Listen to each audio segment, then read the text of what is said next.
Hi, I'm Scott at ediblemusic.com. The API 2500 bus compressor is very versatile, very flexible, and very popular. Usually when we think about compression, we think about dynamics, but the API 2500 compressor shows us that compression also influences tone, and it does that in some pretty unique ways. When you first open up the API compressor, you'll notice that there are a few extra options compared to what you might be familiar with using some other compressors.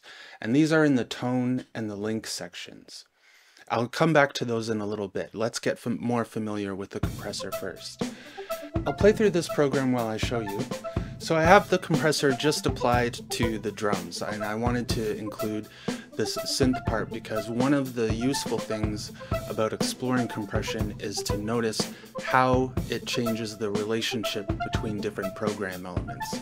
So the synth element is just going to keep on playing, and as I adjust the parameters of the compressor, you'll notice that the drums have a shifting relationship to it. The first thing to look at is the threshold. You'll want to adjust the threshold so that the compressor is engaged. And this has a variable threshold, so depending upon how much level is coming into the compressor, you could raise the threshold so that it's not catching so much of the signal, or if the signal is too quiet, you can lower the threshold in order to make sure that you're engaging with enough compression that you need to be. The attack times range from quite fast, 0.03 milliseconds, to 30 milliseconds, which is a nice, relatively slow pace of attack. The ratio determines how much compression should be performed. So as the signal comes in and crosses the threshold, my math is really bad, so I'm going to change the example to 2:1 for a nice round number. But if the ratio was at 2:1 and the signal came in at 8 decibels above the threshold, then it would reduce that by a ratio of 2:1 to 4 decibels at the output. If it came in 12 decibels above, then it would reduce to 6, and so on, depending upon which ratio setting that you have engaged. A lighter ratio will be a gentler compression, while a higher ratio will be have a much more significant effect on the signal that's being compressed. And then the release time ranges from 0.05 seconds or 50 milliseconds up to 2 seconds, so very long. But it also contains a variable setting.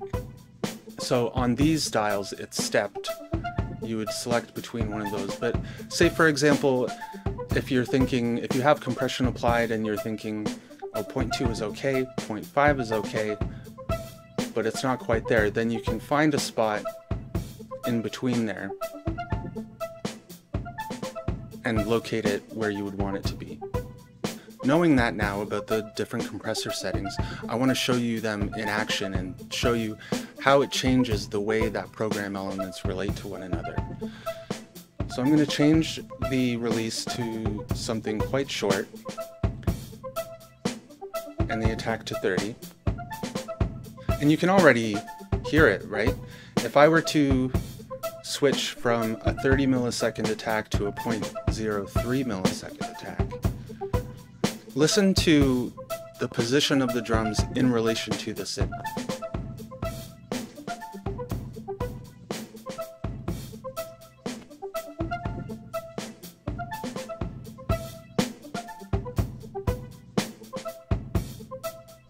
It's almost like they trade places, right? With a longer attack, it allows the smacks and the hits on the hi-hat, the hit on the snare, and on the kick drum to have a more present effect in the foreground of the balance, while a faster attack cuts those off or pushes them down, which in effect moves the drums backwards into the mix and allows the synth to occupy the foreground space instead. I'll do it one more time. Have a listen. This is a very fast attack.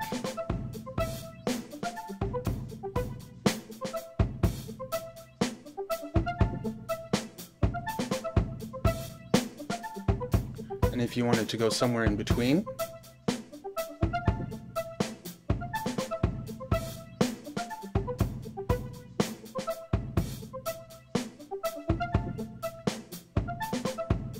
Now as I adjust the release, focus your ears on the kick drum. I sort of purposefully chose a drum kit that has a very resonant bass. You can hear how long and big it is. But if I extend the release,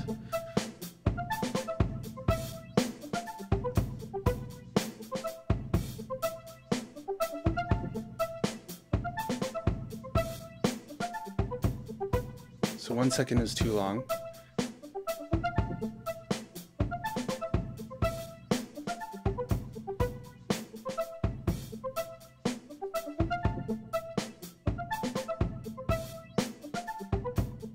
You can hear how the longer release time keeps acting upon the kick drum, so instead of having that long resonant tail of the kick drum, it focuses more so on the front end of the kick drum, and the compression is keeping that resonance down. You might have used a compressor that has some variable knee functions here, but I want to just explain them in case you haven't. Hard, medium, or soft knee in this instance determines how aggressive the onset of compression should be. If you think about it like an angle, a very soft knee would only have a slight angle. Harder knee would have more of a sharper angle. And that will also influence how the drums feel in relation to the synth here.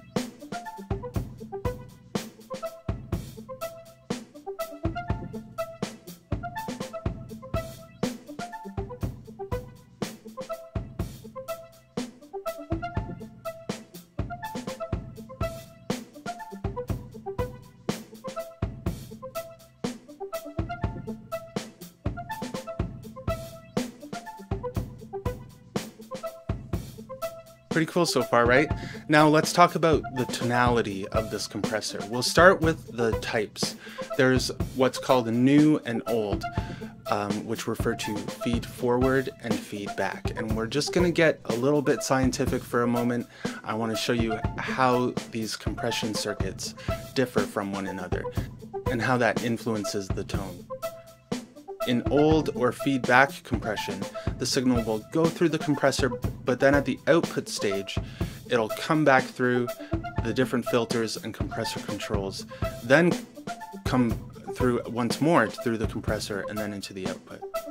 On the new style or feed forward style, you can see it's quite different. It'll pull the incoming signal through the different filters and detectors and compressor controls, and then it'll recombine with the audio signal in the compressor VCA and then go through the output.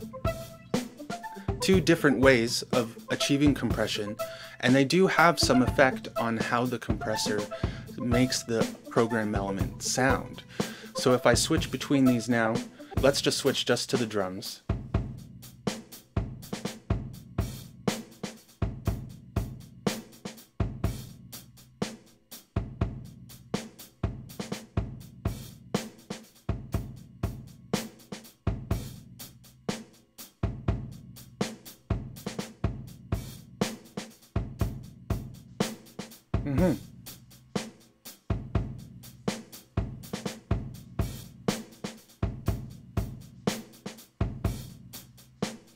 And I recommend checking these in relation to the thrust detector. And I'm going to take a minute to explain this. It sounds a little bit more complicated than it actually is.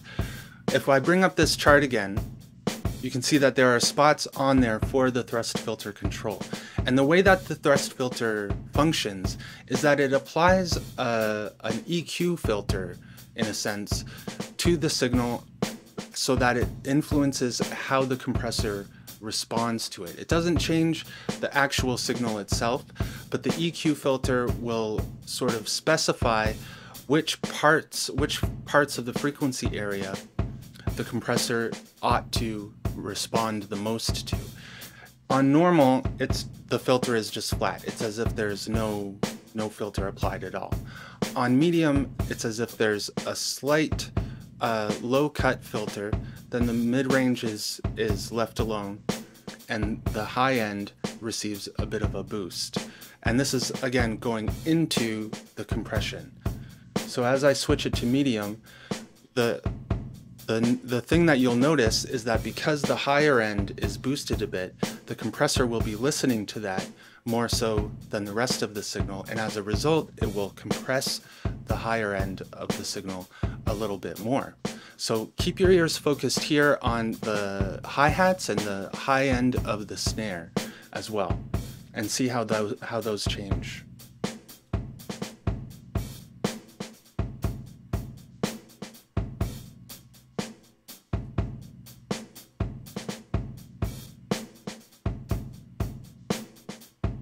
You can hear how they're just pushed down a little bit. And on the loud setting, that's EQ filter that was a little bit variable is just straight up with a reduction in the bottom end and a boost at the high end, so it emphasizes that even more.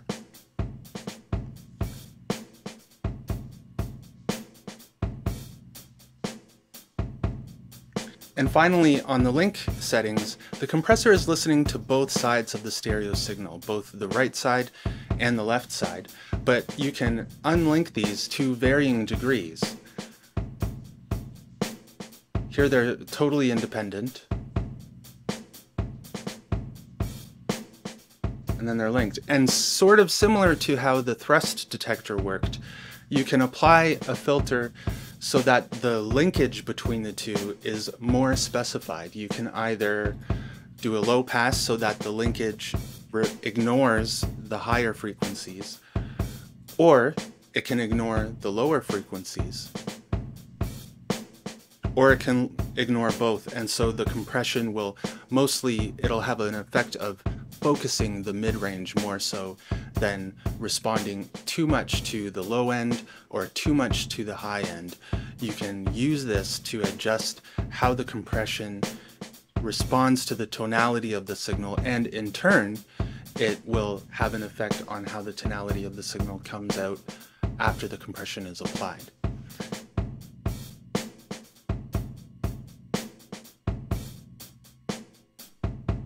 There's a lot of nuance and variation that you can find. You can play around with it for a long time. It's really fun, and it helps you to get a sense of how the tonality of a signal both influences the way that a compressor responds to it. But here, in this case, with the API 2500, you can also adjust the tonality heading into the compressor, which then influences how the audio will sound coming out of it as well. Try it out.